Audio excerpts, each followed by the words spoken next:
It's a little after 6 p.m. here in downtown Bethesda, Maryland, the worldwide headquarters of CarEdge.com. And this is Saturday night with Ray and Zach, your hosts and hyperbolic clickbait title makers. I disagree. I entirely disagree. A lot of thought and intention went in to tonight's title and the topic of tonight's stream. We are starting an hour early, so thank you to those of us who joined early. We've got from JT, these clickbait titles are stupid. Zach loves the clickbait. Guys, gals, this is not clickbait. It is. No, it's not, Dad. No, it's not. What did we say for the title?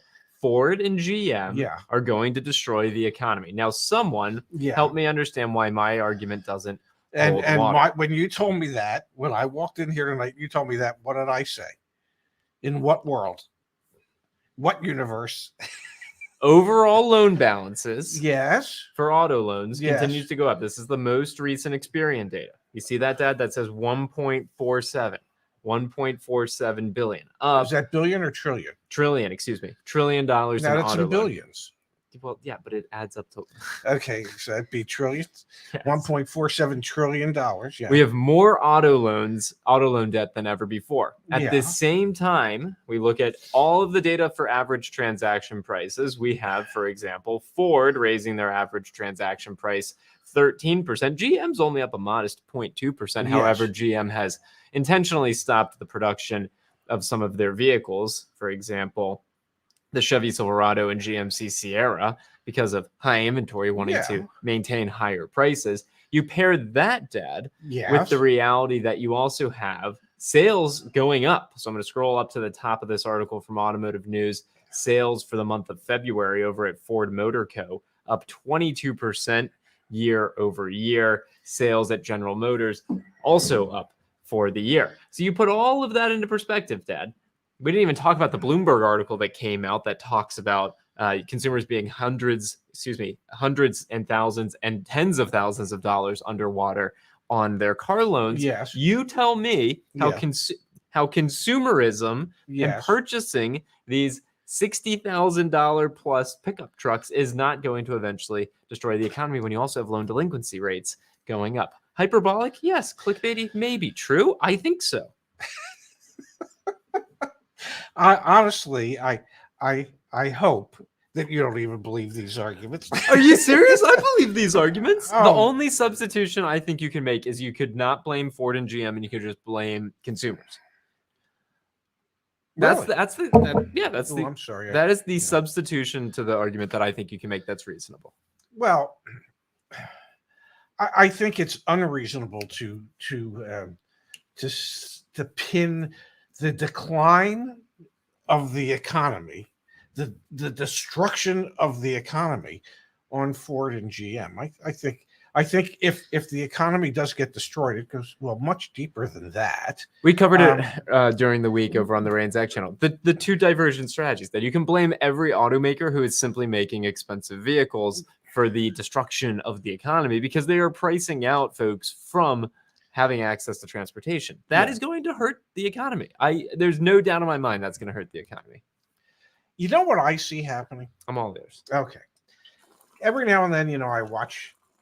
I've probably watched everything that's ever been produced on Netflix, Prime, Hulu, whatever. But you watch movies and certain movies, they're in foreign countries, the Philippines, Thailand, very busy cities, and it's not a lot of cars. It's like a lot of little tut-tuts and electric scooters, absolutely. And because those in those emerging economies, those are the type of vehicles. Motorized vehicles that people can afford. And their transportation systems are totally different. Like America is way more spread out. A lot of other countries are more centralized, but there's a variety of reasons for that. Yeah, but perhaps my point is perhaps at a certain point, mopeds get popular again. Electric scooters become even more popular. Electric bikes become more popular. I don't know if we'll see the little 3-wheel tut-tuts, but things like that become more popular because that's the only way the masses will be able to get around, regardless of where you live in America. And so is that going to destroy the economy, or would that help build an economy? Because the consumerism of buying those type Mhm. of substitute vehicles because you can't afford a car or a truck, you would think should help sustain economic growth for these companies, these emerging companies that would come in with those type of products. Just could Yeah, be. but it's definitely not going to be It- GM. It's not I going to be think Ford. It's not going to be Ram 1500s. I think It's there's going to be Ram 1.5s. I think there's as much validity to my argument of sustaining the economy in the United States of America along the lines of, I don't know, the Philippines or somewhere else, as there is in your argument that Ford and GM are going to destroy the economic conditions of the world as we know it. Man, I don't have the chart pulled up. We had looked at a chart earlier this week. It was the broken down by generation. Yeah. The percentage of their monthly income that generation was spending on their auto loan. Yeah, and the younger generation was spending like 30 to 50% of their income towards automobiles because, well, they're not spending anything towards housing because they're still ensconced in their parents' basements.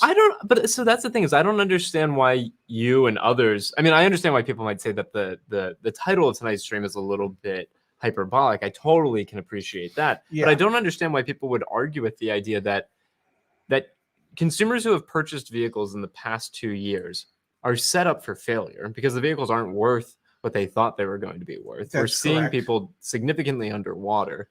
And these companies are explicitly only producing the vehicles that wealthy people can afford, but these not so wealthy people are stretching to be able to get them. And a lot of younger, not so wealthy people are stretching to get them. And that is a recipe for disaster. And it's a recipe for disaster that, quite frankly, we see in the delinquency rates, and it's just a matter of time. One of these Saturday night streams, we'll be talking about the Repocalypse. We'll be talking about the good news for those who are looking to buy used cars because an influx of supply happened because of the Repocalypse. But that's actually a terrible story because it means so many people fell so far behind on auto loans because they bought things that they couldn't actually afford. So yeah, maybe you don't blame Ford and GM explicitly. You can blame the individuals who perpetuate it. But those are the companies that are marketing to that generation, convincing them that they should be spending this amount of money. I don't know, Dad. I think that there's some strategic decisions that they're making that are ultimately going to net out not being a positive for them long term. Maybe. I see it slightly differently. I just see it as the American dream is just not available to quite as many Americans as it has been in the past. There should be certain things that are somewhat common in society, and one of those is to be able to improve your circumstance in life, to be able to grow your income and things of that nature. And I'm not sure. Since you need transportation in most cases to get to a job, that I'm not sure that as many people can partake in that with pricing today as they could have in the past. You're almost ruling out the ability to change your circumstances because you can't afford to get from point A to point B, especially if you live in an area where there isn't public transportation. So it just makes it more difficult for more people to be able to participate in the great American dream. Some way to think about it. Well, that's Uncle Mark's got a comment here. What happens when all these recent car owners can't move into another vehicle in 3 years? It has to hurt the car market. Yeah, the Bloomberg article that I guess we didn't really touch on, so I'll pull it up on the screen for a quick second here. The Bloomberg article that came out this week and received a lot of press. Car debt is piling up as more Americans owe thousands more than vehicles are worth. The build up in negative equity or amount that the debt exceeds the vehicle's value is rattling consumers and raising alarms within the industry. That's Bloomberg. Bloomberg saying alarms are going off, guys. It's not just us. It's not, and especially it's not just me. And I think Uncle, what was the gentleman's name? Uncle Mark. I think Uncle Mark's spot on. Those people, we've already seen it.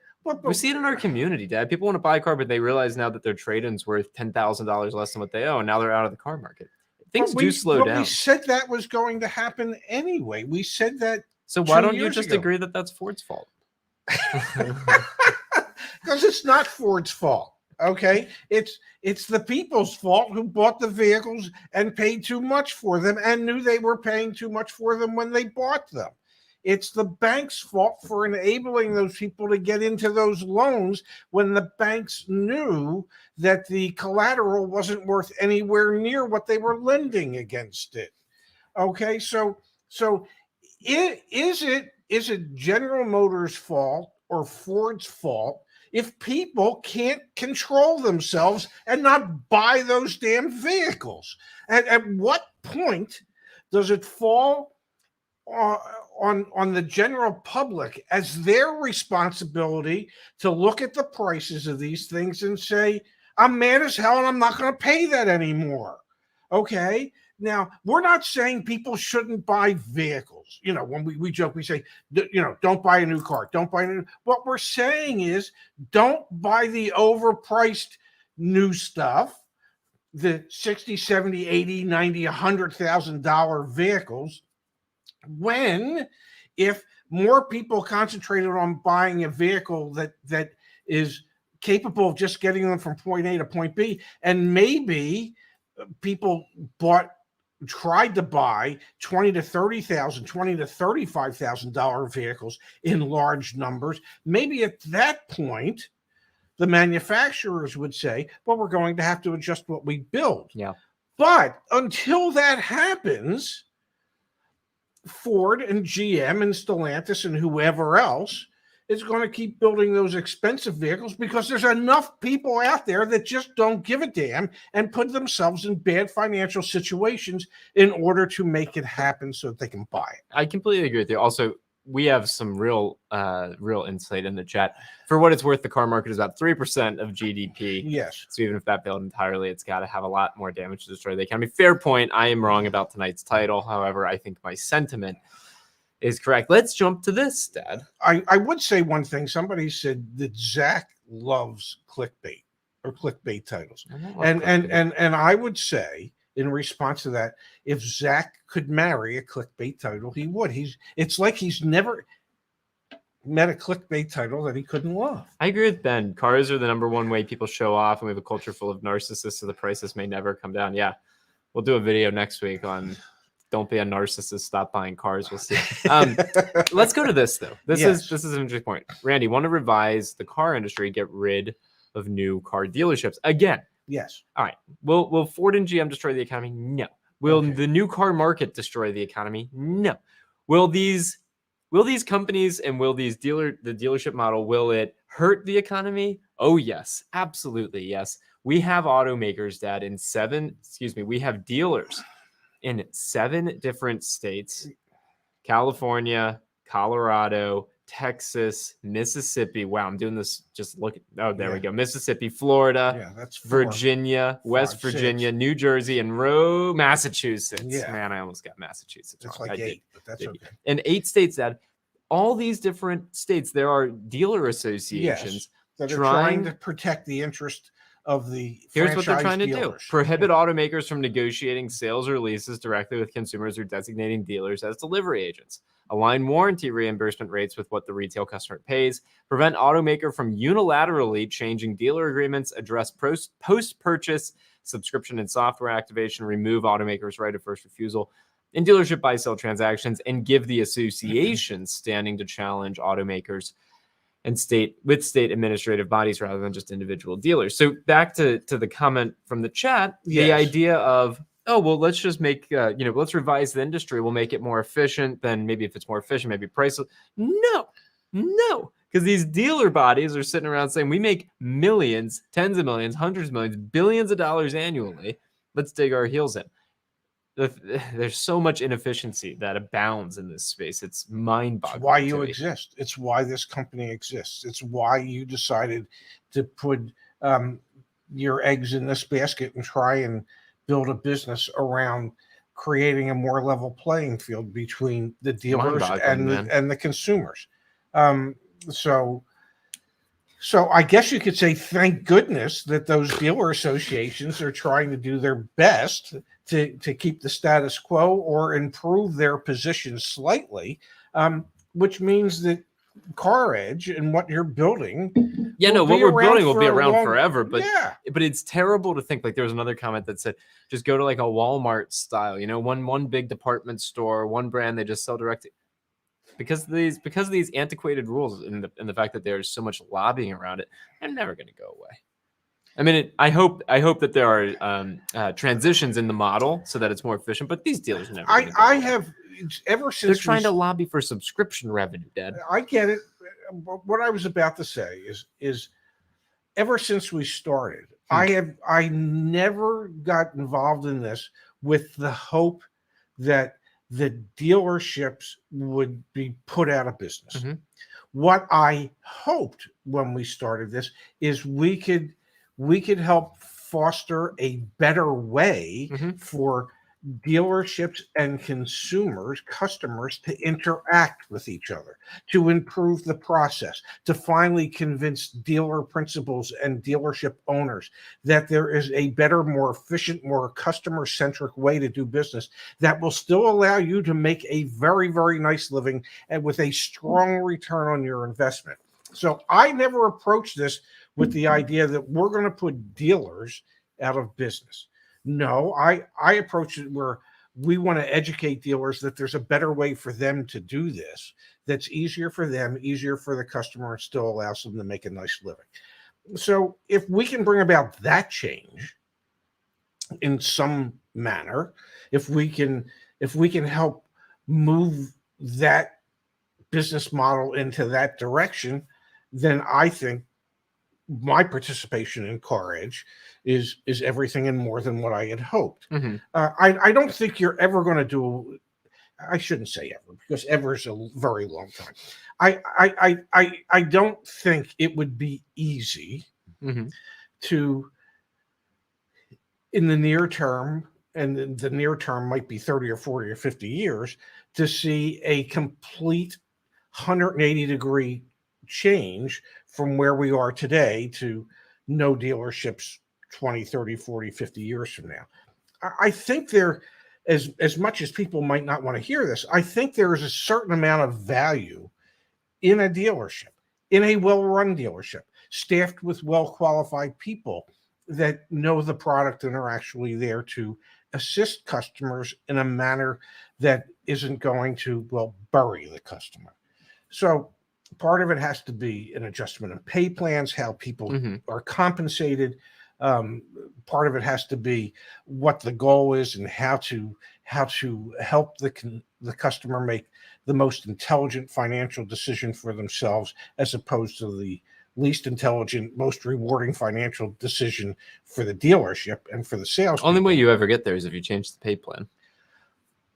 You know, There's no ifs, ands, or buts. The only way you ever get there is if you change the pay plan. So long as someone's comp is tied to burying a customer on a deal, you're going to bury customers on deals.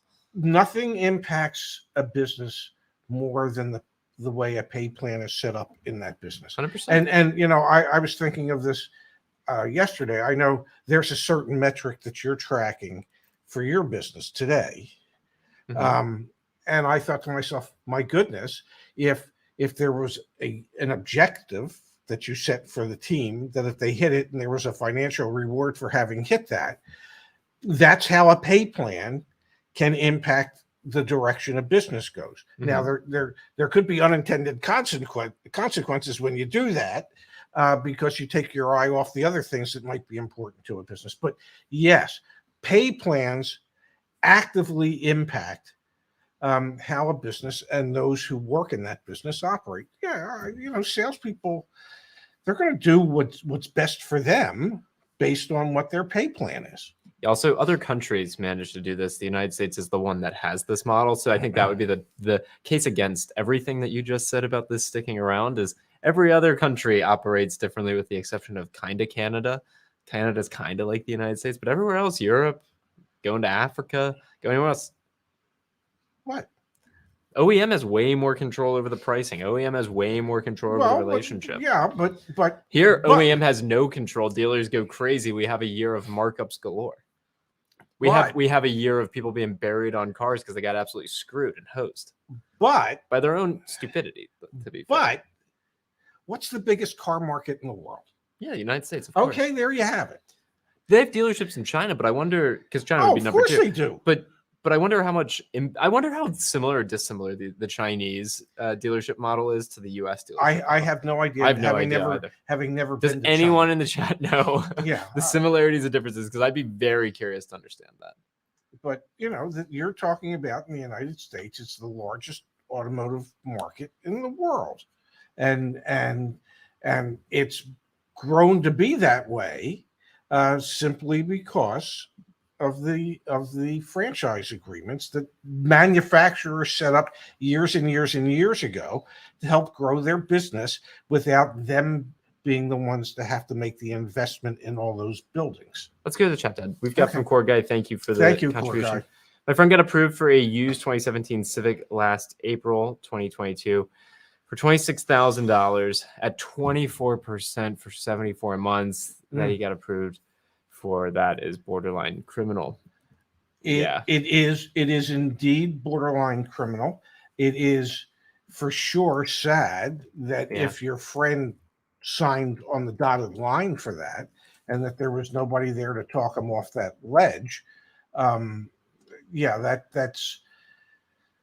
That's an unfortunate situation, and that is one of those situations, if I may, where part of it, a good part of it, falls on the customer to be smart enough to say, no, that doesn't make good financial sense. Informed enough. Yeah.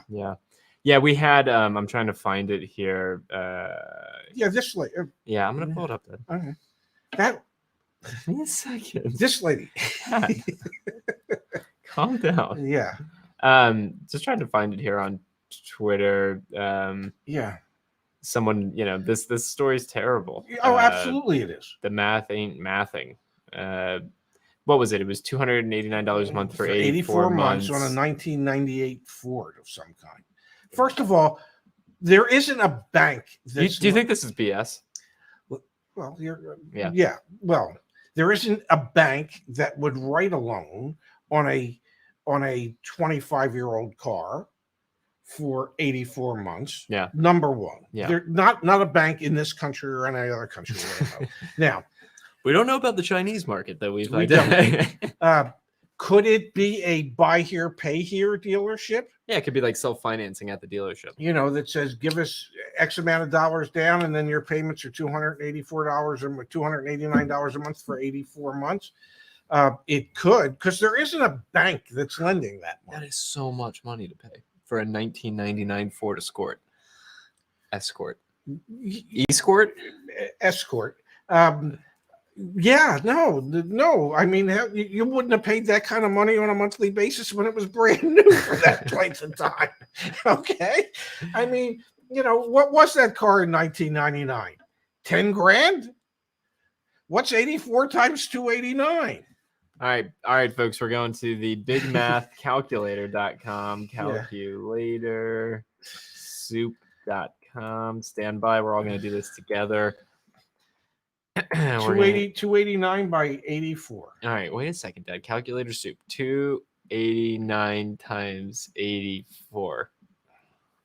It's $22,276 for a car that might have been, I'm guessing that, it was around a $10,000 car back in 1999. 1999.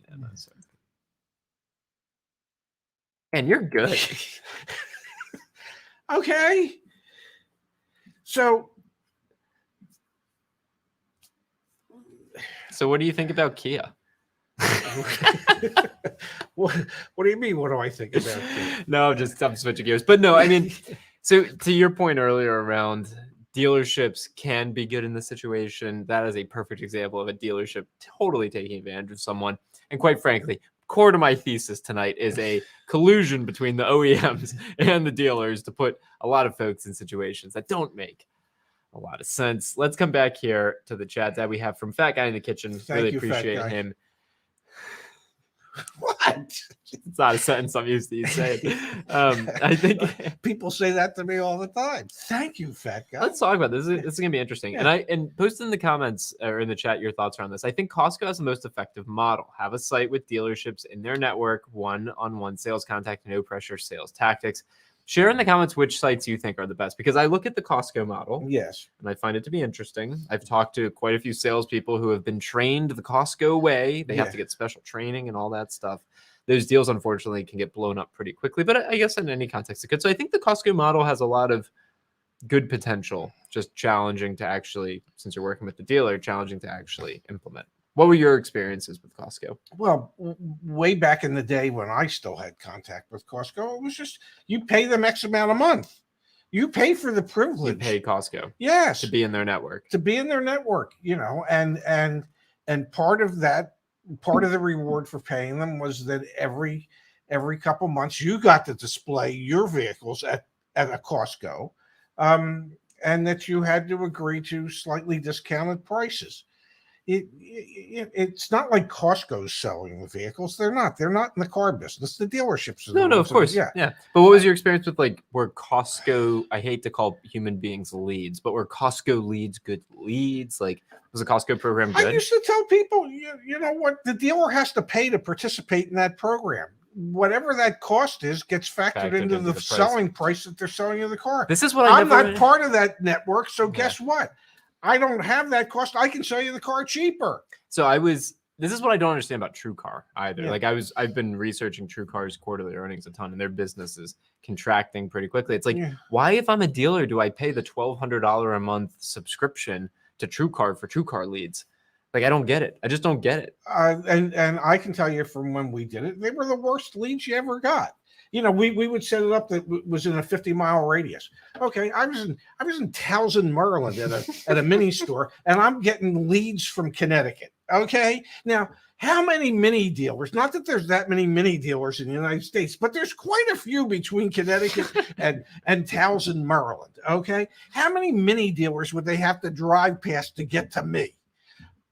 That's not a good lead. That's not a quality lead. That's and at one point, the way TrueCar worked is you paid X amount of dollars for any sold car on a new car and any sold pre-owned car.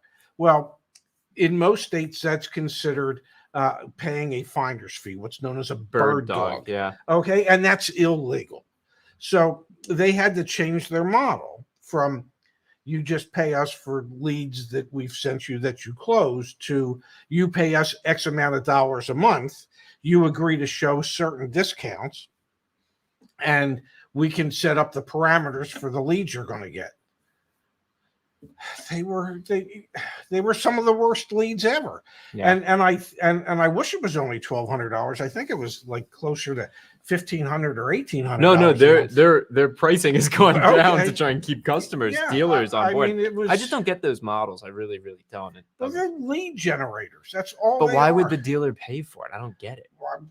Anyway, it's a marketing cost. But I've got very different ideas about how this whole industry should work, and never will I understand how all the other pieces do work. John's testing. John, you are here live with us. So thanks. Chef Dwayne wants to know, Ray, who is they, Costco or the dealer? The dealer's paying Costco. Yeah, the dealer pays Costco for the privilege of being part of the Costco dealer network. Yeah, exactly. At least they did. Part of what I'm interested in, we're just starting to work on this, is like a CarEdge report. And part of what I'm interested in is I want this CarEdge report to be like a Carfax report. Like, when you're at the dealership, I want the dealer to show you a CarEdge report and be like, here's the value rating for this car. Here's what the fair price is. This is what CarEdge says the fair price is. Here's what the future cost to own this vehicle is going to be and its value. Here's how much it's going to depreciate. Here's the maintenance costs and insurance costs and fuel costs and likelihood of a repair. Like, this to me is way more valuable, infinitely more valuable than a lead gen service. It's like, give me a report at the dealership that's like, help me understand. We both agree that all these, hell, even if it had like black book numbers on it, like, that would be super valuable too. That's what I'm more interested in, because all these lead gen things, just, I don't see how they work. I just don't see how they're bringing any more efficiency, leveling the playing field. Well, they're not designed. They're not designed to level the playing field. No, they're designed to make money off of dealers, and then the dealers to make money off of. Yeah. They have the same end goal as the dealer. Make as much money as possible. Yes. All right, here we go, Dad. We've got Mark. Thank you, Mark. Always Mark. Good to see you. Oh my goodness. I haven't been on live for about a week and a half. I feel like I've let the family down. Mark, we've carried on in your absence. Yes. It's been difficult. It has. It's been much more of a challenge with not seeing your name pop up every now and then. But one thing this family learned is perseverance. Yes, in that time. We can push through anything. Dad, Uncle Mark here. Escort story is the same as paying double for a new $50,000 truck. I completely agree. Yeah. I completely agree. That Escort story is more like eye-popping, but it's the same thing as someone who makes $70,000 a year getting approved on an 84-month note on a new $65,000 F-Series. The Escort story is the story of a predatory seller taking advantage of an ill-informed customer. Okay. And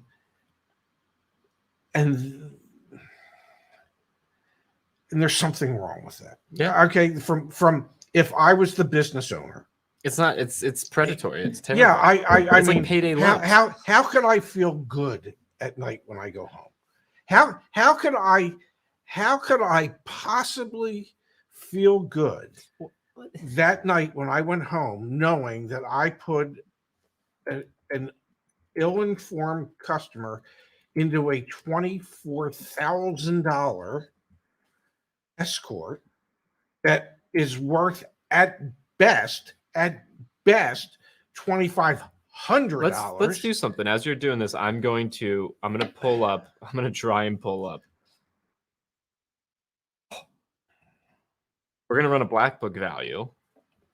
Let me do a nationwide search. I'm in North Dakota. But my point is that you have to feel good about what it is that you do at the end of the day. And there's no way you can go home to your wife and children and say, yeah, I had a great day today. I buried this lady so bad. Okay. I took advantage of this poor unsuspecting customer so badly. That she'll never ever be able to complete paying for the vehicle because it won't last that long. Look at this, Dad. So this vehicle's worth, I don't know, maybe $1,000. Like this vehicle's worth $1,000. And this lady, if that's real, I still have very good I don't questions know if it's real or not because, like I said, there isn't a bank that would finance it. But $24,000. Yes. On something worth $1,000. And my suspicion is that before they gave her the car, they made her give them some money down. Absolutely. Yeah. So there's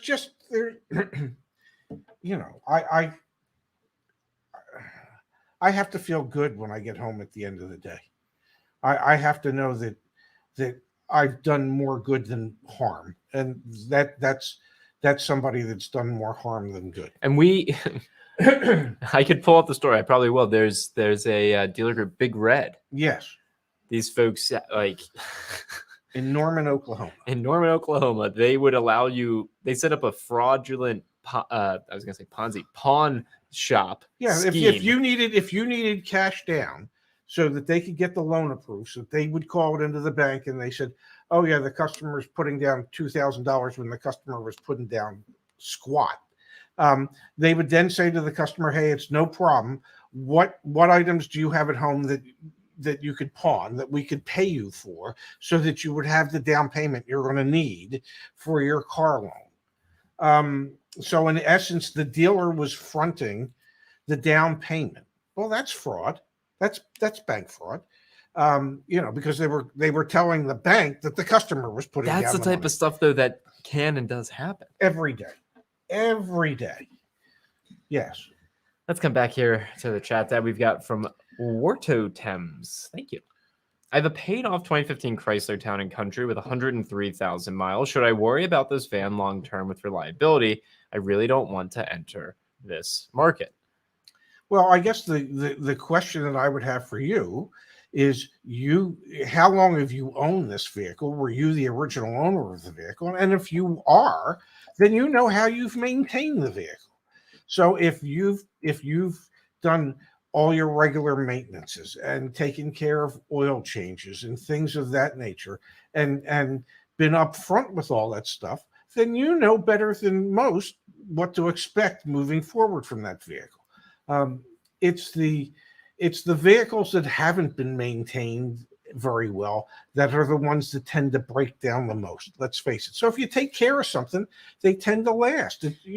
One of the things I was just looking to do for you, Work Totems, is back on CarEdge.com. If you go to resources and then free data, we're still working on integrating all this back over into the new CarEdge.com.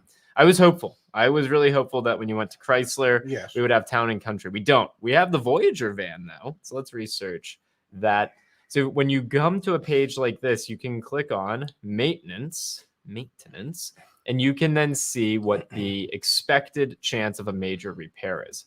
This is more than industry. So a Chrysler Voyager, again, not Town and Country, but I don't have Town and Country. I have this.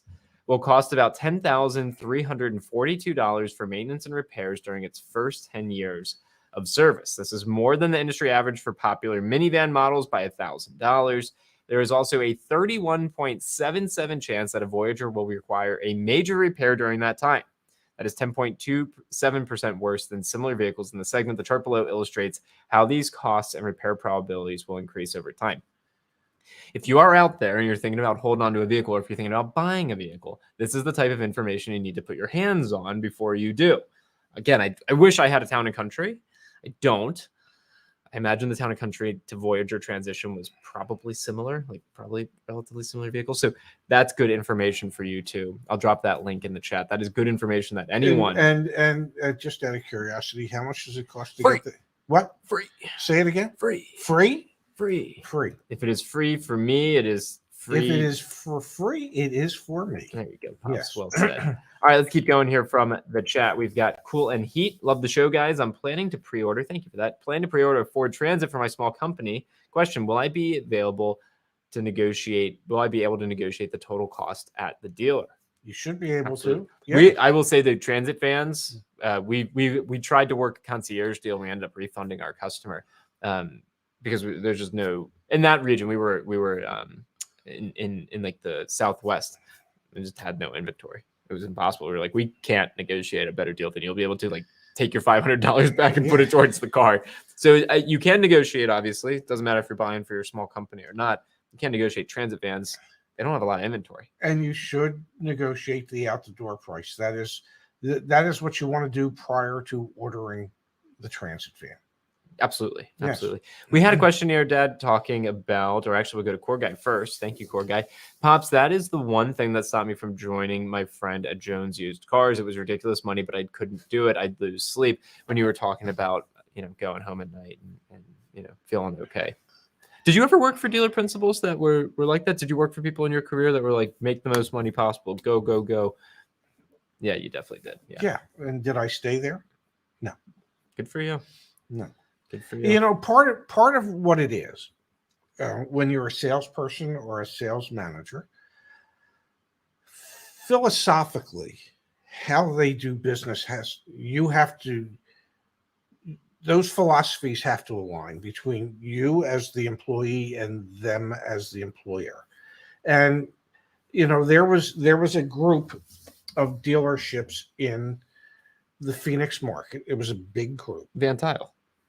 There was a group of dealerships in the Phoenix market that didn't have the best of reputations, and they got bought by Berkshire, right? They did, yeah. And when I was unemployed, I wouldn't even apply to any of their dealerships because I knew how they did business, and philosophically, it just did not line up with how I wanted to work with customers. So yeah, I get it. You have to. There has to be an alignment of philosophies, and typically those philosophies start with the dealer principal, and if the dealer principal is not well principled in how they want to do things, then that's going to filter its way down through the dealership. I wanted to work for people that valued their customers and the customer experience. I spent 10 and a half years in the Penske organization. I got to tell you, Mr. Penske wasn't having it if you were trying to take advantage of his customers. Now, that's not to say we weren't there to make money. We were. And many, many of those dealerships were extremely profitable. But they were profitable because of the way they took care of their customers, as opposed to just trying to rip off their customers. Yeah. So there has to be a philosophical alignment. So Definitely. I get it, core guy. Definitely. We've got Bill in the chat wanting to know about new F-150s and not paying over MSRP. And this is what we love about the CarEdge community. RJ saying depends upon your market for the F-150. Dealers in my area are trying to dump the 2022s with good incentives. And to build off of that, we just recently going to pull it up on the screen. If you're unfamiliar with like behind the scenes who we are, we have 3 products that we can help you out with. Our data product, so all the different insights and information, our black book valuation, suggested offer, negotiability score, and our automated recommendations. We have our CarEdge coach, which is Ashley and many others on the team, where you actually get to work with us. You get deal school as well. Then the concierge, where we do it all for you. The reason I bring that up is because if you go to our most recent guides, we actually interviewed the coaches and we came up with what are the most and least negotiable vehicles right now. And we are actually seeing full-size trucks up to 7% off of MSRP. Depending on the market, and the location, yes. There are some pockets that actually have significant amount of inventory. Same thing goes obviously for the Silverado. That's why GM has stopped production for some of the Silverados. So, can you get it at below MSRP? 100% you can. Yes. And that's honestly why we've set up what we've set up here. Not to mention, we do have insurance. We got the extended warranties. You get financing through the credit unions. If you're going to sell a car here. So like we've got a good one-stop shop for you if you're going to try to get that Ford F-150 at or below MSRP. Oh, can I say something? Yeah. Yesterday when we signed off the air, we said that we would be on tonight, but realistically, I was supposed to be on tonight from my condo in New Jersey, and the only reason that I didn't go to New Jersey is because we were hopeful that the local TV station for Washington D.C., a Fox affiliate for Washington D.C., wanted to interview Zach and I, and the plan was for them to interview us on Monday. We weren't sure if it was going to happen. And the reason I'm still here is because they have committed to Monday at 10:30. 11. It said 10:30 on my... Well, I sent the invite for a half hour early, yeah. Wait, so you want me to get to the Tasty Diner a half hour early? My goodness. I'm telling you, it's at 11. Oh, so they're going to interview us on Monday at 11. We won't be doing a show on Monday at noon. Probably not, no. Not if we've committed an hour to do the interview, although it might not take an hour. Correct. But anyway, that's why I'm still here, because Monday, the local Washington, D.C. Fox affiliate is going to interview us for a future show. It's a segment on a show that they do, a new show that they do. There you have it. All right, there you go, Pops. Yes, we're still here. So we'll share that once we have the clips. I would hope. Absolutely. Yeah. All right, Dad, let's keep going to the chat here. We've got from Samuel wants to know what we think of Scotty Kilmer. I think Scotty's Scotty, and he does him, and we do us, and everybody should be happy with that. Yeah, absolutely. We admire a lot of, if not all of the other YouTube channels out there, a lot of inspiration. So we find them to be great. JR says, thoughts on the Mazda CX-5 looking to purchase a carbon edition. We have seen so many success stories, JR, when it comes to Mazdas. Let's actually take a peek over on the community forum. And I'm going to show y'all how easy it is to get to the community forum. Just go to resources and then click on community. So let's see. If I go to success stories, click on success stories here. And if I do a search on the page for CX-5, there you go. A 2019 CX-5 was recently purchased. A CX-50 was recently purchased. Here, carbon edition. Let's see. Rick. 3 weeks ago. This might not be Rick. Hugo. Yeah. Total out the door was $32,546 on a $32,000 MSRP. That's awesome. So, yeah, CX-5s, Mazdas in general. Yes. Dara, my sister, just bought one recently with her husband. Yeah, Mazdas in general tend to be a good value for money. Absolutely. Yes. Here you go. Here you go. Yeah. All right, let's keep going through here. I got a text from your brother-in-law today. Yeah. Thanking me again for helping them get their CX-5 and how much they're enjoying it. CarEdge Coach. Yeah. They didn't pay for it, but CarEdge Coach. It's a lot of things they don't pay for. Chef Dwayne wants to know, Razak, if you and the F&I manager, if you and the F&I manager ask the F&I manager what the buy rate is on financing, are they required to disclose it? They are not. And the reason they are not is because it's indirect lending. It's not direct lending. Direct lending is if you were to go to the bank or credit union on your own and apply for a loan. If the dealership does it, if you give your information to the dealership and you allow them to submit your loan application, that's what's known as indirect lending. And so, yes, the dealership would get a buy rate with your approval, and they are not required to share that buy rate with you.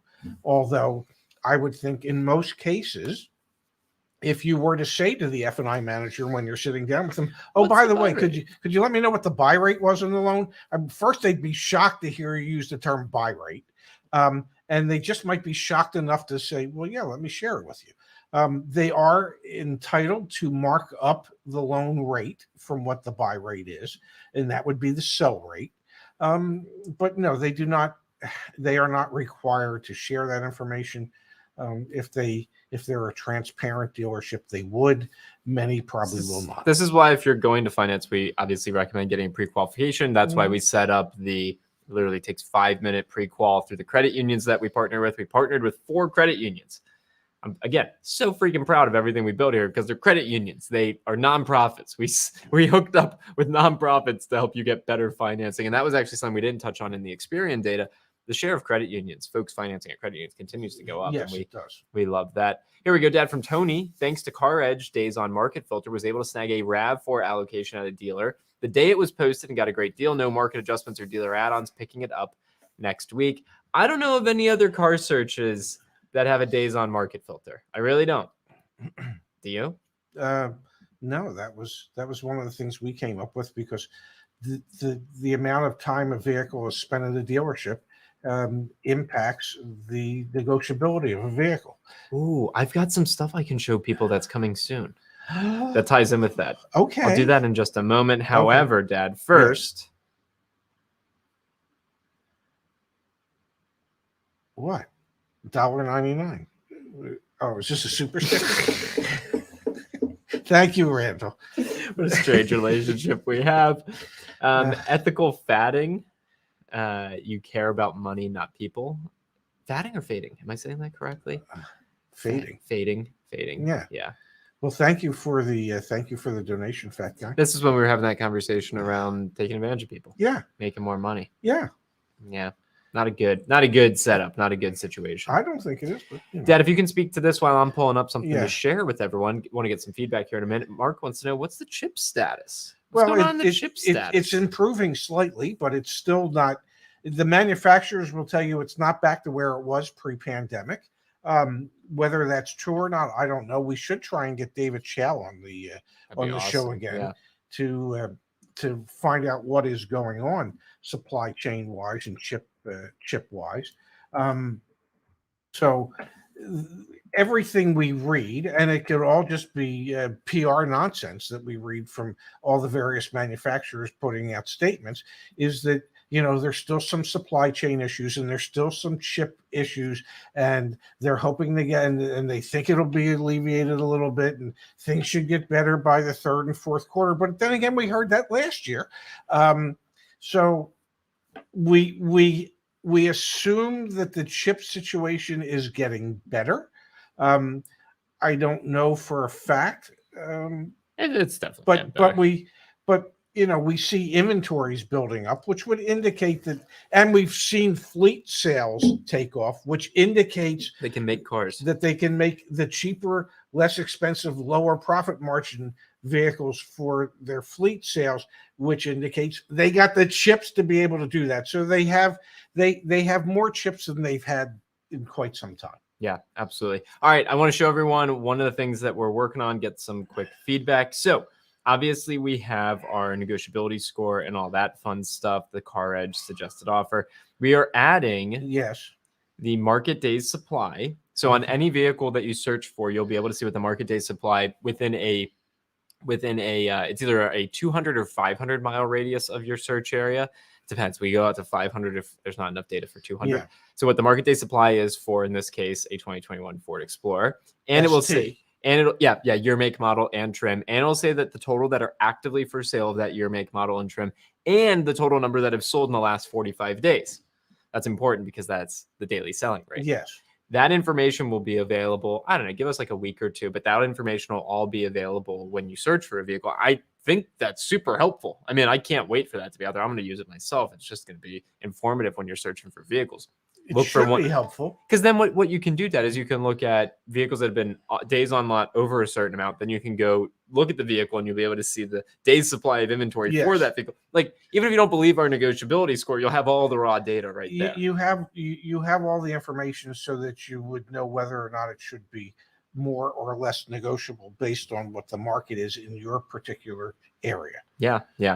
And that's important. Hydration break. Yeah, good point. Thank you. Well, I've been drinking the whole time.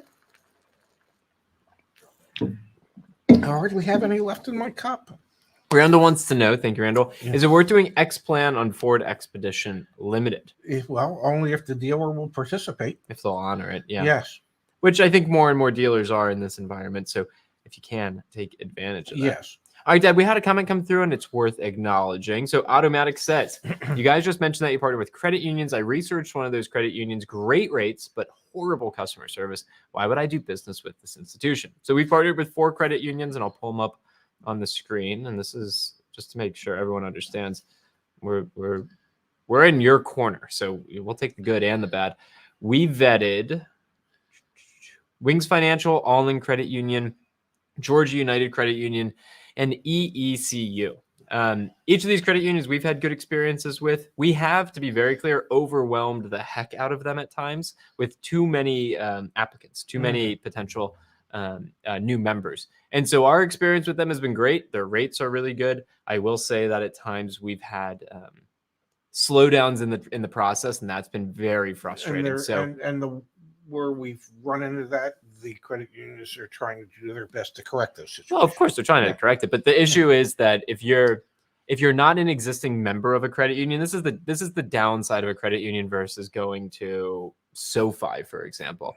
You have to become a member. Yeah. Well, these credit unions, I've learned, are set up with a bank side and a membership side. And so there's one application for the pre-qual, and then there's a different application for the membership. And we're actually working with all of our credit union partners so that they actually have one application. It's a co-application for the finance and the membership. So customer service side, the only thing that I can speak to beyond the research that we did, the conversations that we had, the months of meetings and getting to know one another, is that has been a point of frustration for our members. Their rates are great and they've been around for a long time. So I feel good about them, moving forward. How do credit unions become trusted? The same way anyone does, by sticking around, being consistent, being authentic, acknowledging when you screwed something up, having good leadership, all those fun things. Fly Chomper Fly. Thank you. Dealers reluctant to give deals on manual for cars that are majority automatics. They have sob story that they could be stuck with it. Thoughts? Well, manual transmission cars have become almost non-existent in this country because fewer and fewer people actually know how to drive a stick shift today. Definitely. And many manufacturers have just done away with even offering manual transmissions. So if you wanted to order one, there's a fear that if you don't take the damn thing, once it comes in, they're not 100% sure what they're going to be able to do with it. And they might have to sell it at a loss to sell it. So they're just less attractive cars because there's less demand for them. And how many young people do you know? Well, you know a lot of young people, but how many young people do you know that can actually drive a stick? You can't. You've asked me to teach you. Yeah. It's just there's not enough people that see the value in a manual transmission anymore. And I mean, even Mini, which is famous for their manual transmissions, for a short period of time. They were not offering them. They started offering them again. Because hardly anybody wants to drive them. Hardly anybody wants to order them. Comment in the chat if you can drive a manual. I'll be very impressed. Yeah, I mean, it just makes sense. The value of manuals, unfortunately, unless it's like a 911 or something like that, then that's then that's a totally different world. Rod wants to know how often we update the car search. Every single night, Rod. Updates every single night. So check back tomorrow morning if you don't see something there. Here we go from 80s nostalgia guy. Mm-hmm. Thank you. Do you guys offer help for people wanting to buy a motorcycle from dealer? Are motorcycle dealers also experiencing the same issues as car dealers? We do not. We might have some people on the team who have bought motorcycles, but we are certainly not positioned as experts there. I would imagine motorcycle dealers have had similar issues. You've got to hope there are less chips in a freaking motorcycle, though. Well, yes, but other supply chain issues. But there's still chips involved. So, we are far from motorcycle experts. Do I know people that are in the motorcycle industry? I do.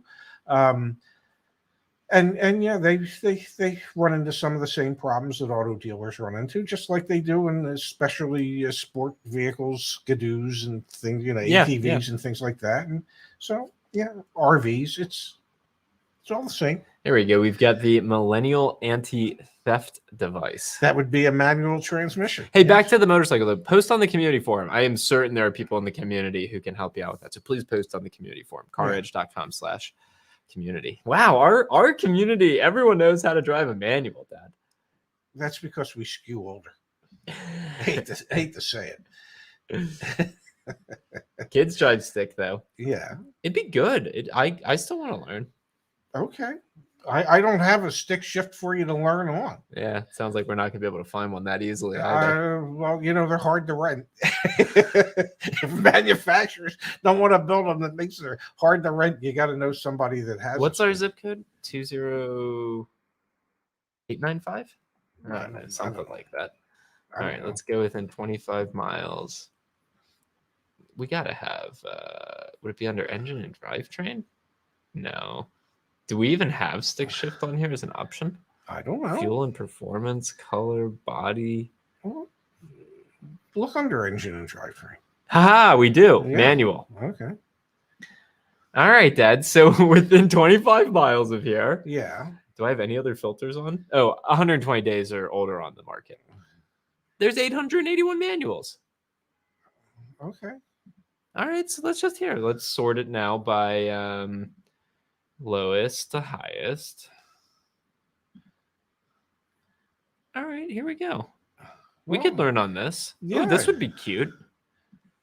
Yeah, we'll get you a Fiat. Teach you how to drive a stick in a Fiat. They're unlikely to negotiate on this Fiat. Yeah, I could learn it. Yeah, man, I almost got to get me one. We could put you in the back seat. You could. And the way you'd probably shift initially would throw me into the back seat. Yeah. All right, gang, let's call it a night. Happy Saturday night. We will potentially be back on Monday. Oh, Brandon says he'll take me to auction and teach me on another dealer's card. Thank you. Thank you, Brandon. Brandon, do you know how to drive a stick? Of course he knows how to drive a stick. Does he? I don't know. I'm standing up for you, Brandon. I think you know how to drive a stick. Do you, Brandon? While we're waiting for the answer there, let everyone know. We'll be back on potentially Monday. Potentially. I'm out on Tuesday. Yeah. You're going to run the show here, man. On Tuesday? Yeah. From my home in Ventnor? Because I'm going home on Monday. Yeah. Yes, he does. Okay. Good for you, Brandon. Yeah. Well, we'll be back eventually. Maybe Monday? Maybe Monday. Probably not. Well, it depends what time we're done with the... Thanks for being here. We'll see you again sometime soon. If we can help you, please go back to the website. We're here and happy to help. Let's go have a good Saturday night. You guys do the same. Okay. See you. Thank you all for being here, and we'll see. I don't know. We'll see you sometime. We'll see you. Good night, everyone.